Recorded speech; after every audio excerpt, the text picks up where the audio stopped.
আপনি বিপদে পড়ে কারো কাছে টাকা চেয়েছেন, সাথে সাথেই সে ব্যবস্থা করে দিয়েছে।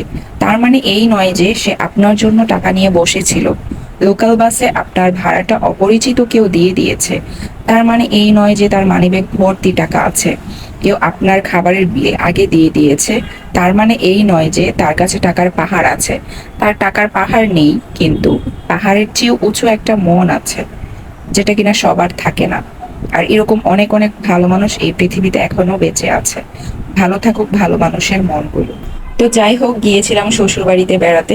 মানুষ বাপের বাড়ি বেড়াতে যায়, আর আমি শ্বশুর বাড়িতে গিয়েছিলাম বেড়াতে। তো সেখানে গিয়ে কি কি খাবার খেলাম সেটাই আপনাদের কাছে তুলে ধরার চেষ্টা করেছি। সেখানে যে পিঠা, সেমাই, নারকেল এবং পেঁপে, ফল যা যা ছিল সবই খেয়েছিলাম। আর আমরা যাওয়ার পর আমার যা পিঠা ভাজছিল, আর আমি বসে বসে পিঠার উপর, গরম গরম পিঠার উপর গুড়ের শিরা দিতেছিলাম এইভাবে। আর এই পিঠাগুলো কাদের কাদের অঞ্চলে বানায় কমেন্ট সেকশনে কমেন্ট করে জানাতে পারেন। এই পিঠাগুলো খেতে আমার কাছে অসম্ভব ভালো লাগে, খুবই মজা এই পিঠাগুলো খেতে।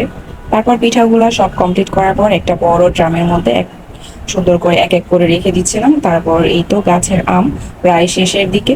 তারপর দেখি যে কিছু কাঁচা আম রয়েছে, কাঁচা আম গাছ থেকে পেড়ে ভর্তা করে খাওয়া শুরু করলাম।